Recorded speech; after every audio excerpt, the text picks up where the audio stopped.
Uyghur, and it's a pleasure to have you on our platform today. We have a few brief questions for you, so whenever you'd like, we can get started. Thank you. Are you able to hear me clearly and everything's good? Perfect. Okay, perfect. Perfect. So our first question for you is, can you please give us a brief background on your organization and the purpose of it? Okay, well, I'm a board member of the Uyghur Human Rights Project. This program has been around for a couple of decades now. It was formed originally by the Uyghur American Association.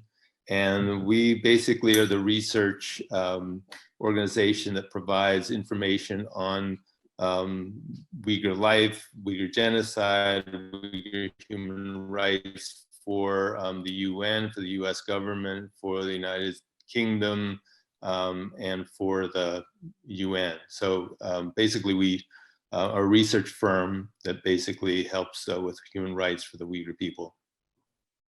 That's great. So how did you get into this and, make your way into learning more about what's going on in Xinjiang with the Uyghurs? How did that even come up in your life? Well, when I was in college, I became very interested in Israel. I'm Jewish, and also I speak fluent Chinese, and spent a lot of time in China. I've spent about 7 years there. And I was trying to figure out my own identity and wanted to bridge relationships between Israel and China. At the time I was working in the early 80s, there was no diplomatic relations between Israel and China. So I developed a project to introduce a desert irrigation technology into the Uyghur homeland, Xinjiang, or Eastern Turkestan.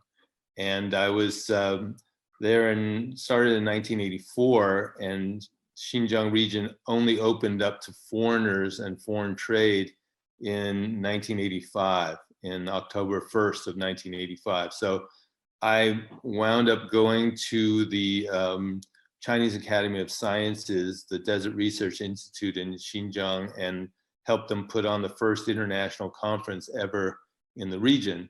And at the same time became very interested in the Uyghur people. I was interested in them originally, but the idea was I would learn their language and learn their methods of farming and essentially adapt Israeli technology to them. And at that point help to send scientists from China to Israel and Israelis to China, and hopefully at some point help establish relations. That was like my career move, was to try to do this. Wow. And yeah, so it was a.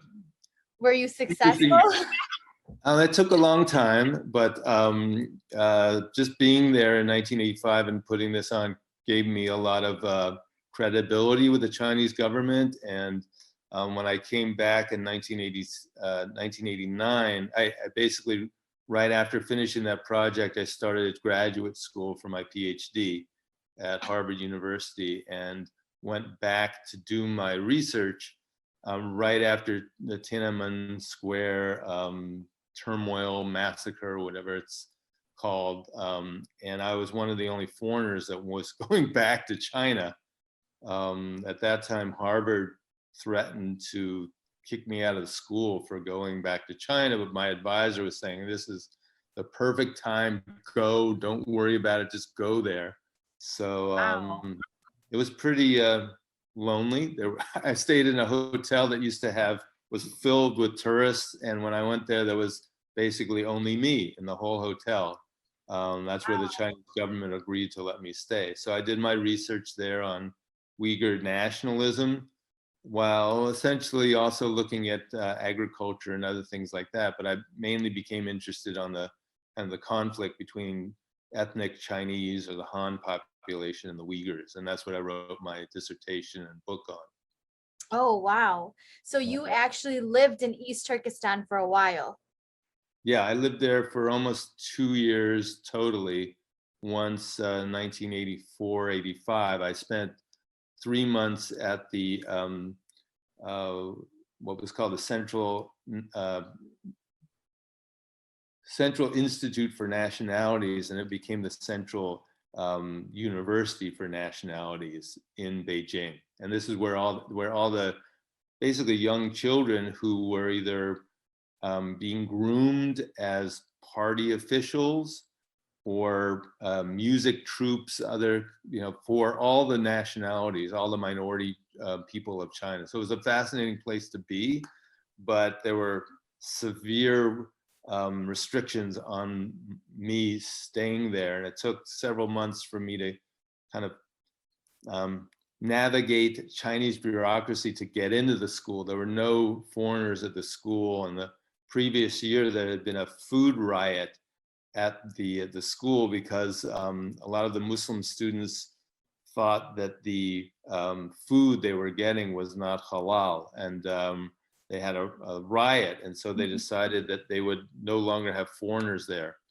And I basically had to go through two different Chinese bureaucracies in order to be allowed to get in.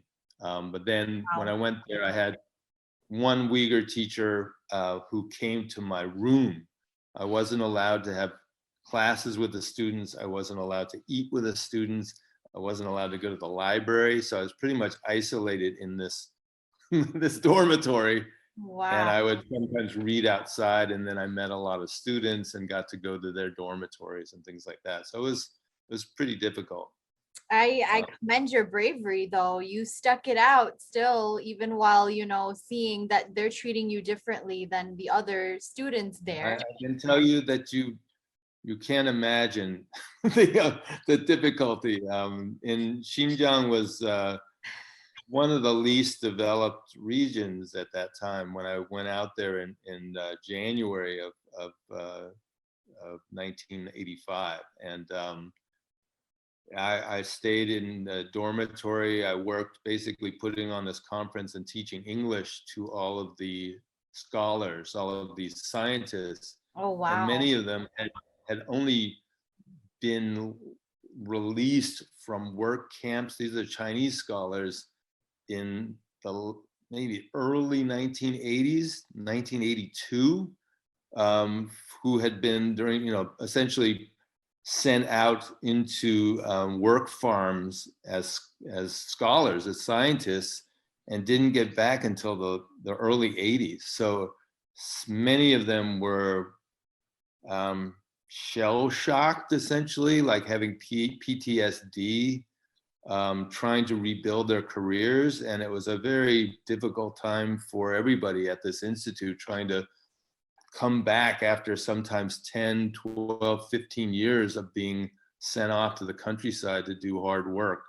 It was very, I was really given a really amazing opportunity, but it was very brutal. It was very difficult when I was there. I can imagine. I'm trying to picture it in my head as you're telling me.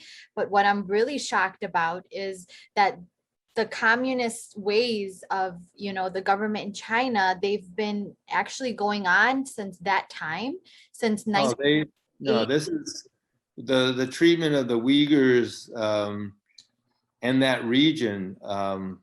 Hundreds of years, actually. The Silk Road essentially died in the 1450s, and some of the things that I found in my work were very controversial to the Uyghur people, because the center of Uyghur civilization, which is basically now Kashgar, according to my research, was hundreds and hundreds of miles to the east. So I don't want to go into all of this stuff, but essentially I found some information and found had a thesis that was very controversial and pointed to the fact that the Uyghur people might have severe divisions regionally. It's the region's 1/6 of China. Yes. So the idea was that there were a lot of rivalries between different regions of the Uyghur homeland. And I was worried that the Uyghurs would essentially break apart because there was so much feuding going on among the different regions.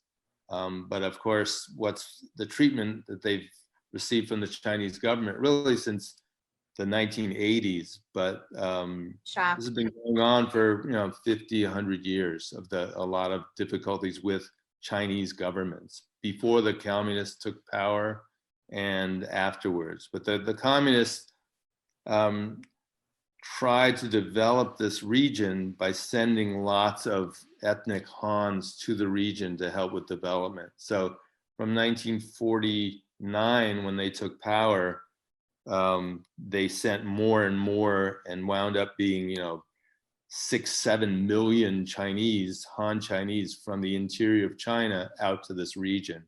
Yes. And that really has caused so much friction because the Uyghurs basically are no longer a majority in the Uyghur homeland. Yeah. Yeah. That's very devastating to hear, actually. So now the only difference is that they have camps now. So back then they didn't have camps, but they were still getting the camps, that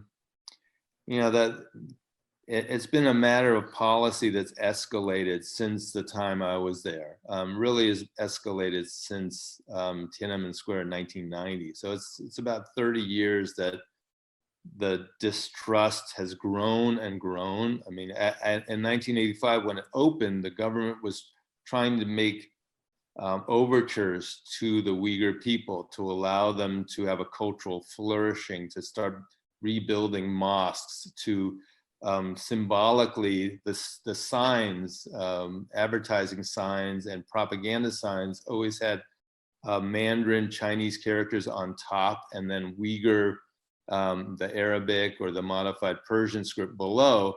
And in 1985, they flipped those because they said, this is the Uyghur Autonomous Region. Let's really give them signs of autonomy. So just the street signs and things like that became, different. But during the 60s through the 70s, Uyghur was not written in the Uyghur script. It was written in a Latin script, like an English script. So there were hundreds of thousands, if not a few million Uyghurs who were illiterate when they went to the Uyghur script in the modified Persian Arabic script. They couldn't read their own writings. They couldn't read their newspapers or anything like that. And so there was a real huge segment of population that was, totally disconnected from Uyghur literature and other things because they couldn't read the new script. So it's an amazing process. And then in '89, 4 years later, after the Chinese allowed Uyghur historians and poets and writers to express themselves and to write about their own histories after Tiananmen Square. And one of the leaders of Tiananmen Square was actually a Uyghur student. So out of, 1 billion people, the 3 top leaders, one is a Uyghur. It was, of course, scary to the Chinese and he was, I think, 21 years old. His name was Urkesh Daulat, or Wu Ar Kai Shi was his name, which 4 Chinese characters is very unusual. And to find out that he was a Uyghur was just amazing. But there was a lot of fear that the Chinese, that the Uyghurs would somehow connect with Muslim terrorist organizations. China does border on Afghanistan. So as terrorism's happening, and of course, the Soviets left in '89. So during the '90s, you have the downfall of the Soviet Union, and you have a profound dislocation of Central Asia, where the Chinese are worried that the Uyghurs might somehow ally to their west with Kazakhstan or Uzbekistan or Kyrgyzstan. So there was a lot of fear within the Chinese government that in order to keep Xinjiang part of China, they would really have to control the Uyghur people and mainly control Islam. So Do you think that that's justified for what they're doing right now? And No, no, no, of course. I mean, essentially, things escalated, and there were some pretty horrendous rioting and conflicts, open violence, where 100, 300,000 people were killed. yeah, So the Chinese are kind of in a bind. I mean, no matter what they were doing in Xinjiang, in East Turkestan, they really couldn't win. There's so much distrust there, so that even things that they think they're doing that are beneficial to the Uyghurs backfired. And so the whole situation in the last 3 years with the concentration camps and the surveillance state and the use of DNA and all of this is mainly because the Chinese government could do it. I mean, this is like I don't want to say, you know, that the Nazis chose what they call the final solution, which it turned was the the attempt to exterminate all the Jews. And that the Chinese are not systematically taking all the Uyghurs and putting them in death camps, but they are trying to destroy or make them assimilate. And one of the things they're trying to do is preempt Uyghur nationalism by essentially saying that anybody, for instance, who has a beard might be an Islamic fundamentalist. Anybody who's teaching their children Islam could develop into a fundamentalist or a terrorist or whatever. And the Chinese have never really understood Uyghur culture and society, and they have a lot of the policies have caused tremendous animosity among the Uyghur people to the Chinese. So what they're trying to do is basically take control of the region, make them assimilate, and this is, you know, this has been done before. I mean, in the United States, we did what they're essentially doing to the Uyghurs, we did to the Native American populations. And this was done in Canada and a lot of different places all over the world, where you took the children, sometimes separated them from their parents, took them to government schools or to missionary schools. This is in the United States.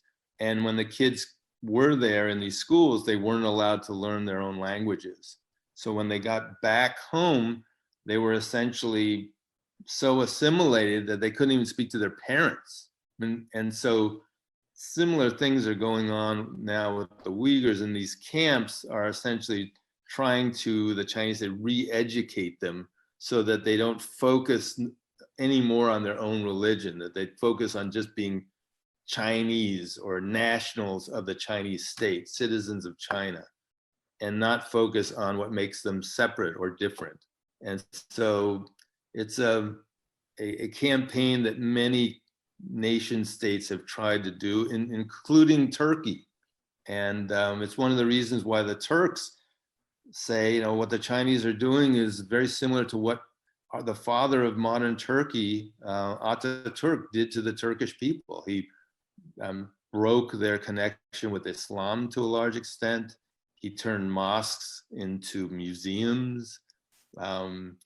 He changed the script to a Latin script. The modern Turkish alphabet no longer uses an Arabic script. So it's interesting, in Turkey, they're saying, well, the Chinese are basically doing what we did 100 years ago. Committing a genocide is the question. No, not at all. And there are people who question this, you know, the name genocide, because it's not necessarily a complete physical genocide where they're killing people. I mean, people are dying in camps.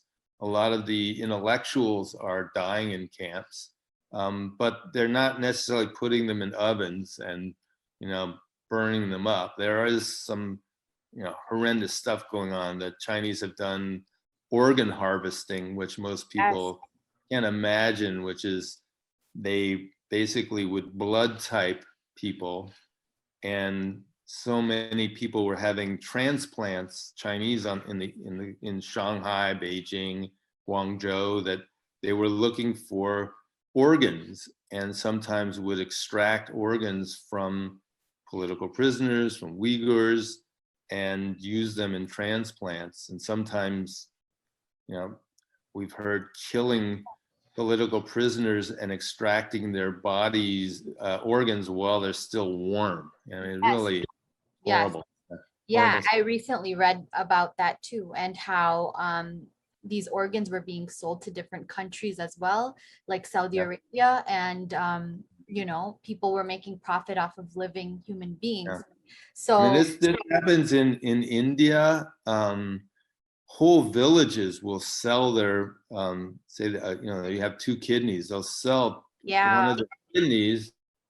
And you know, I've seen videos, I've never seen this myself, but going into villages and every male holds up their shirt and you see the scar from that.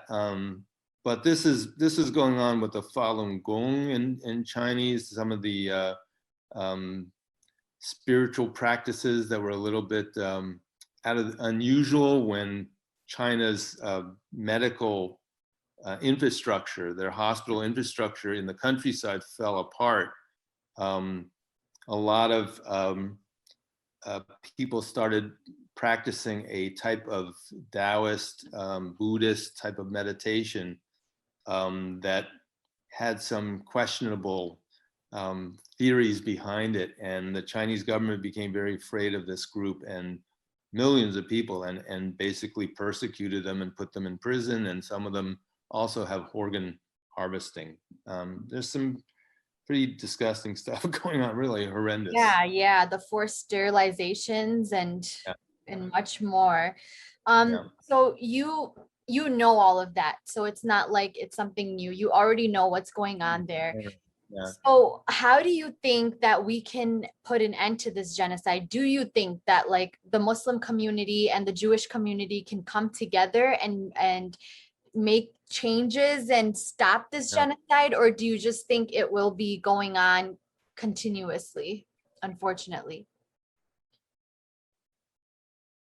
Well, you know, tragically, really, you know, China has developed um, they have a, you know, incredibly powerful economy, and they also have a way of doing international relations, which is very different than the United States. I mean, they don't really have a human rights agenda. So whatever country they're working in, they're happy to trade their expertise, their infrastructure expertise, building railroads, building airports, building ports, seaports.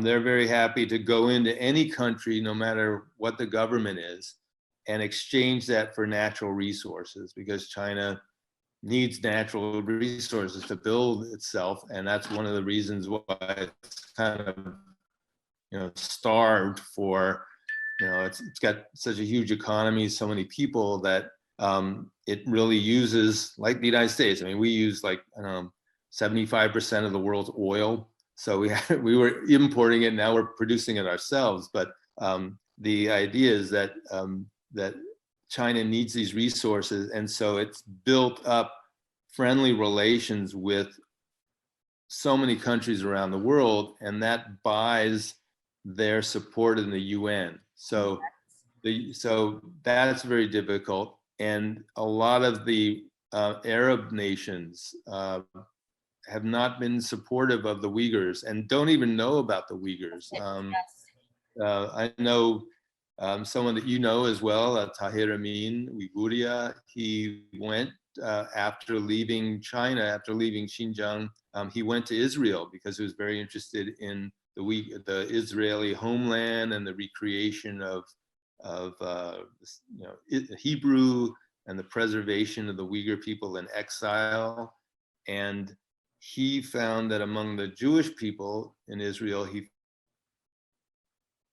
about the Uyghurs, but when he went to the Palestinian regions, that very few people knew about the Uyghurs. And so that's why, you know, not only that for that reason, but why Jewish people, because of the genocide, have been so moved by what's going on, to try to come up with a solidarity movement to say, what's happening to the Uyghurs is, somewhat similar to what happened to us thousands of years ago in Egypt, when we were slaves in Egypt, and were led to freedom by Moses, by the prophet Moses, according to Yes. Islam.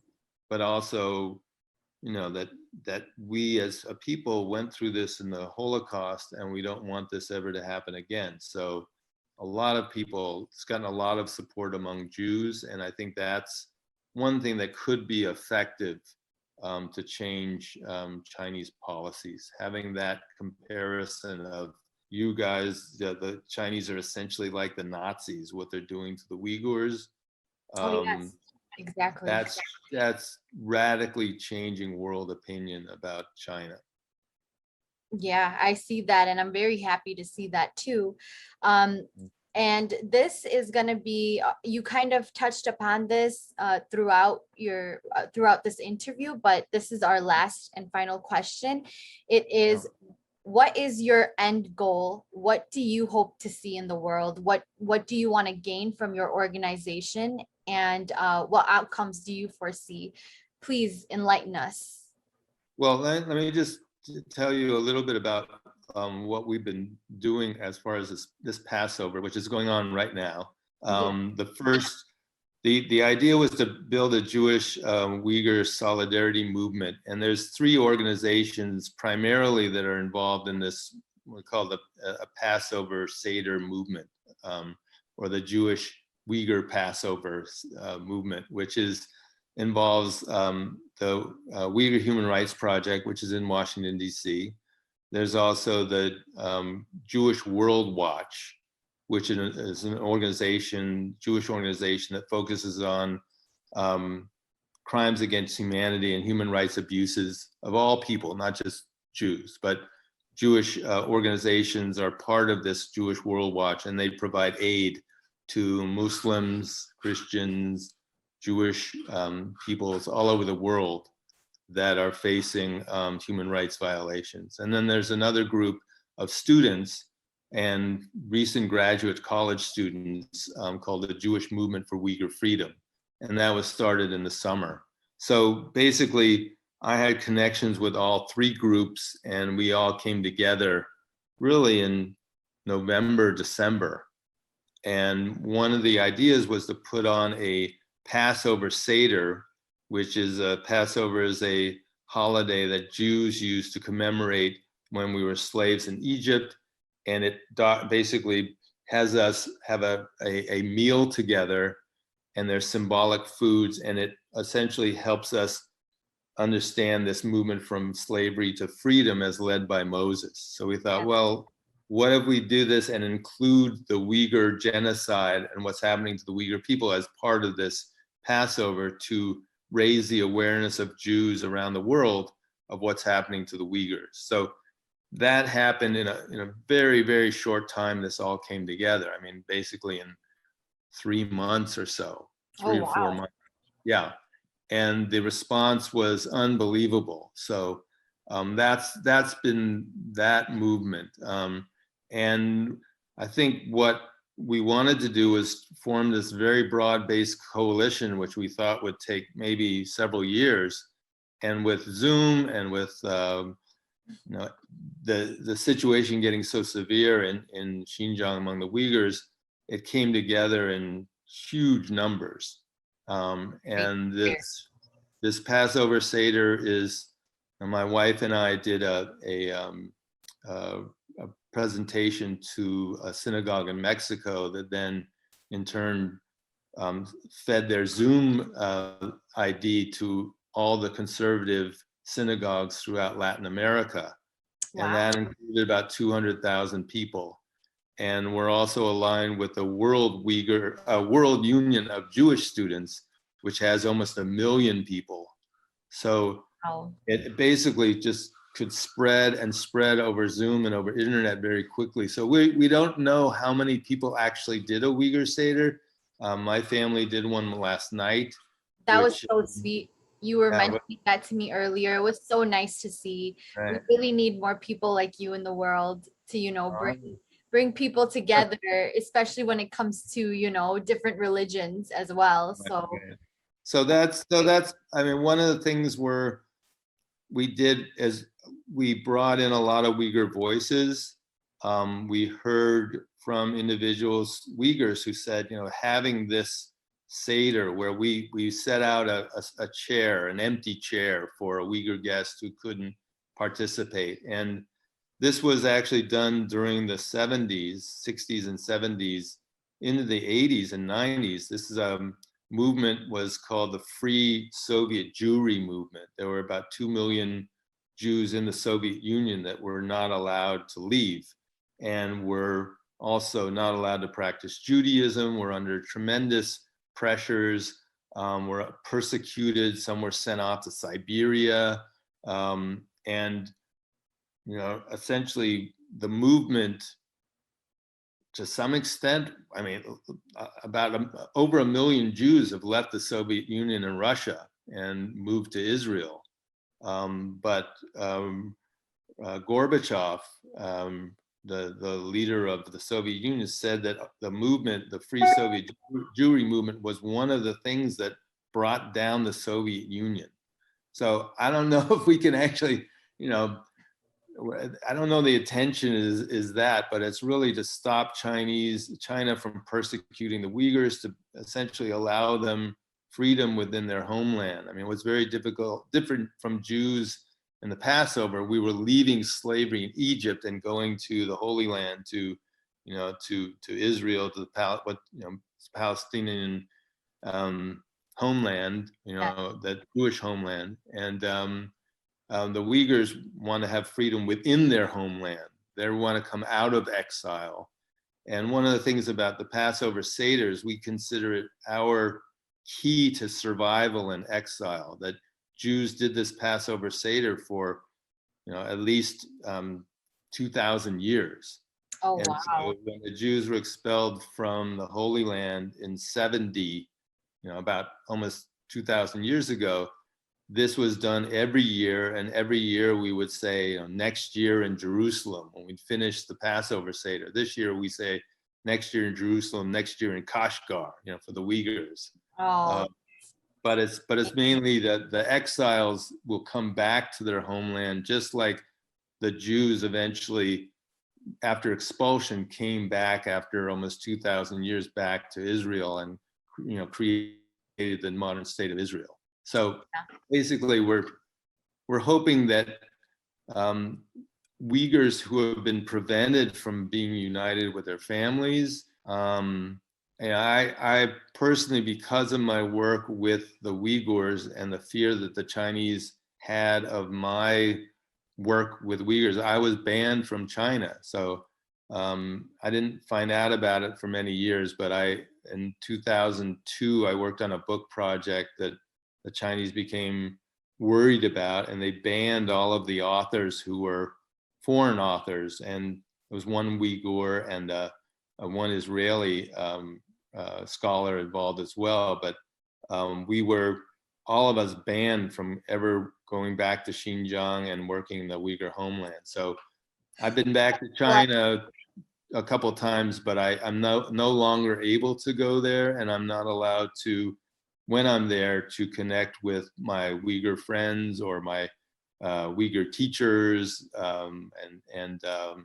So basically, when this project came together, it was really an ability for me to kind of bring this idea I had of bringing Jews and Uyghurs together 40 years ago. It finally came together. So it's been coming together really great though. You're doing a great job, and I really want to thank you for that on behalf there's a of. lot of people that are mobilized, and it's really gratifying to see it from the Jewish perspective and also the Uyghur perspective, because I think the Jewish Uyghur Alliance can do tremendous amounts to bring about human rights for the Uyghurs.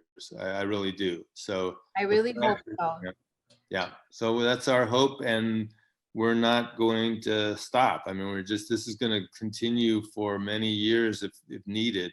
But I think you know, the Jews showing that they can work together with Muslims. The Jewish movement for Uyghur freedom was started by a young student who actually had an NGO working in Israel and Palestine, working for human rights organizations, Palestinian Jewish, that he saw the working with the Uyghurs would be a model for Jews to work with Muslim organizations and Muslim countries in the future. So we're hoping that this really does bring about peace between Jews, and we hope all the people in the world will be mobilized to support the Uyghurs in this this effort, this struggle. I hope so too. I really hope so. Thank you. Thank you for your time, Mr. Rudelson. This Right, thank will you very conclude much. our interview. It was Okay. amazing talking to you. It was great seeing and hearing about everything that you've done and what you hope to do. And I want to thank you again on behalf of Voice of Uyghur. And hopefully we can have you on here again soon and we can work together as well. I know we talked about Okay. that before our interview. Yeah, So I'll keep in touch with you. all right. Thanks so much. Thank you Okay. so much for your time. Have a good Okay. day. You too. Bye. Bye. Bye-bye.